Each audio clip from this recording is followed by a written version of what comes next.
चलिए आज हम लोग इस वीडियो में वॉइस पढ़ते हैं। तो सबसे पहले हम लोग देखते हैं वॉइस का इंट्रोडक्शन, वॉइस होता क्या है। चलिए सबसे पहले आप एग्जांपल्स लिखिए, डेफिनेशंस लिखिए, है ना। लिखिए voice.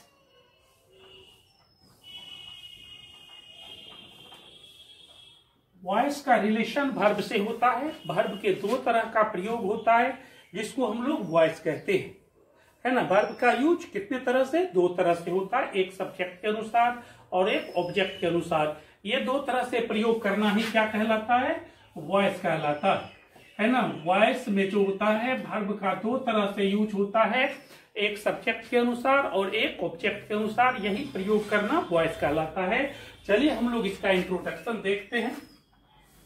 The use of a verb according to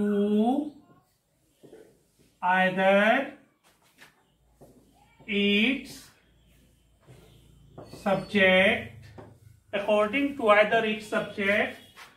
or object is called voice. Voice का सीधा रिलेशन वर्ब से होता है।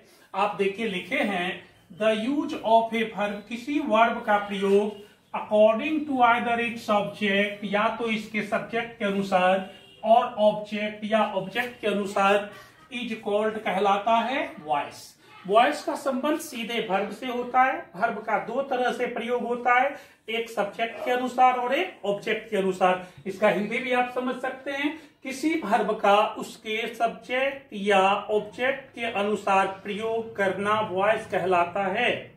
किसी वर्ब का उसके सब्जेक्ट या ऑब्जेक्ट के अनुसार प्रयोग करना वॉइस कहलाता है। ये वॉइस का डेफिनेशन है।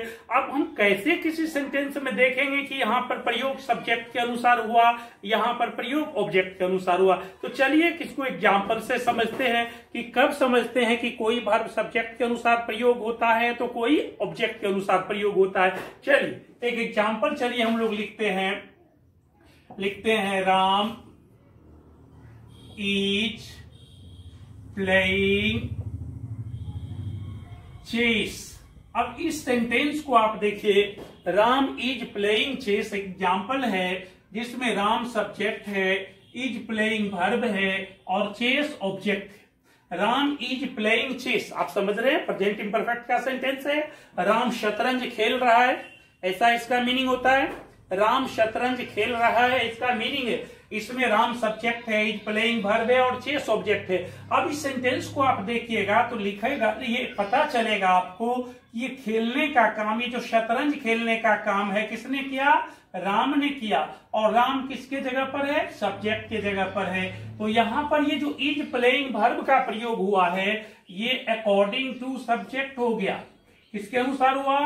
अकॉर्डिंग टू सब्जेक्ट, क्योंकि यह काम करने वाला जो राम है वह किसके जगह पर है? सब्जेक्ट के जगह पर है। इस तरह कोई भी सेंटेंस में काम यदि सब्जेक्ट करता हो और वह सब्जेक्ट के स्थान पर हो, काम करने वाला सब्जेक्ट के ही जगह पर हो, तो वह सेंटेंस में वर्ब का प्रयोग सब्जेक्ट के अनुसार माना जाता है।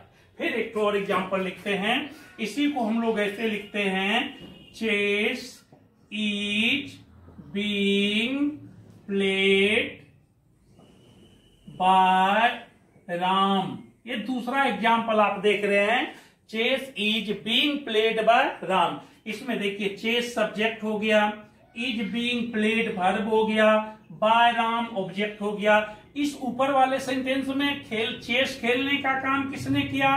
राम ने किया, लेकिन राम सब्जेक्ट के जगह पर है। फिर इसमें भी चेस खेलने का काम किसने किया? राम ने किया, लेकिन इस सेंटेंस में राम ऑब्जेक्ट के जगह पर है।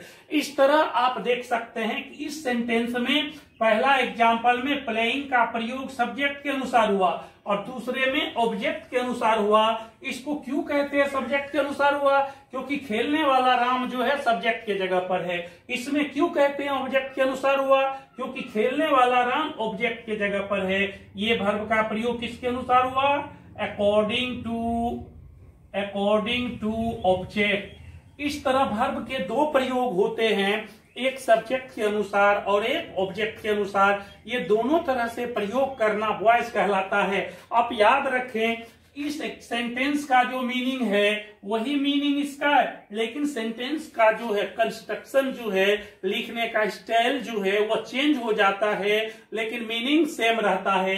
तो आपको ये समझ में आ गया होगा कि इज प्लेइंग जो वर्ब है ये सब्जेक्ट के अनुसार क्यों है, क्योंकि खेलने वाला राम जो है सब्जेक्ट के जगह पर है। इसमें प्ले का प्रयोग ऑब्जेक्ट के अनुसार क्यों है, क्योंकि खेलने वाला राम ऑब्जेक्ट के जगह पर है। इस तरह वर्ब के दो प्रयोग होते हैं, है ना, और है ना, इसी दोनों प्रयोग को, यही दो तरह से प्रयोग करना वॉइस कहलाता है।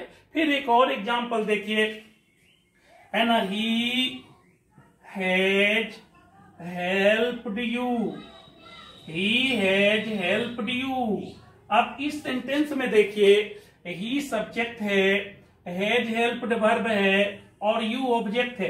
अब बताइए, मदद करने का काम ही ने किया जो सब्जेक्ट के जगह पर है, मदद करने का काम ही ने किया जो सब्जेक्ट के जगह पर है। इस तरह ये हैज हेल्प्ड का प्रयोग किसके अनुसार हुआ, अकॉर्डिंग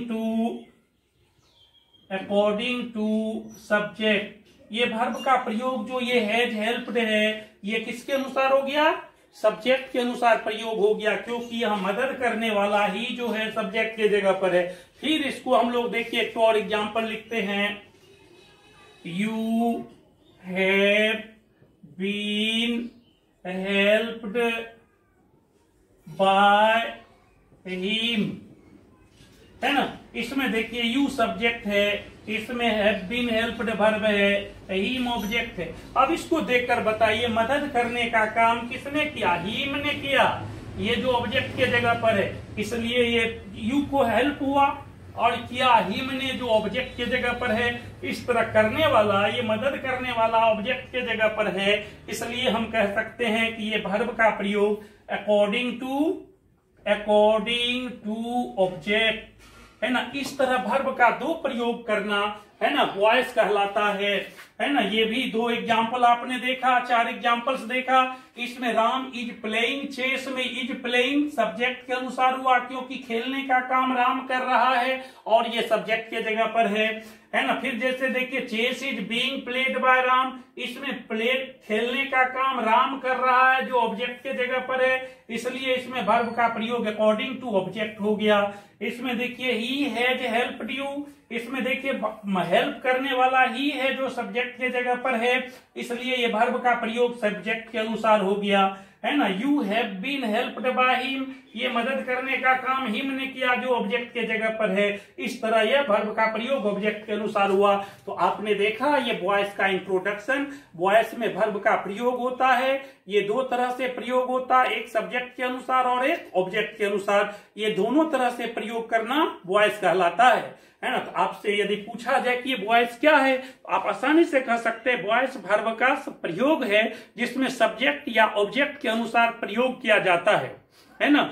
अब ये आपने देखा कि वर्ब का दो तरह से प्रयोग करना वॉइस कहलाता है। इसका मतलब वॉइस दो तरह के होते हैं, एक हो गया सब्जेक्ट के अनुसार प्रयोग होने वाला जिसको हम लोग एक्टिव वॉइस कहते हैं, दूसरा होता है ऑब्जेक्ट के अनुसार वर्ब का प्रयोग, ये पैसिव वॉइस होता है। तो इस तरह हम लोग वॉइस का इंट्रोडक्शन देखते हैं। ये एग्जाम्पल डेफिनेशन एग्जाम्पल आपने देखा, उम्मीद है आपको समझ में आया होगा, है ना। आप इसको बार बार देखें, अच्छी तरह देखें। मैंने आपको यह इंट्रोडक्शन समझाया, इसके बाद वाले वीडियो में वॉइस के काइंड्स, उसका डेफिनेशन, उसका एग्जाम्पल और रूल्स जो एक्टिव से पैसिव में चेंज करने के लिए होता, और ढेर सारे स्पेशल रूल्स है, सभी हम आपको डिटेल से बताएंगे। यदि आपको ये वीडियो अच्छी लगी तो अपने दोस्तों साथियों को शेयर कर दीजिए, है ना। और आप यदि, है ना, इस वीडियो को नए पहली बार देख रहे हैं तो मेरे चैनल को सब्सक्राइब कीजिए ताकि आपके पास मेरा वीडियो रेगुलर जाता रहे। चलिए, thank you for watching the video.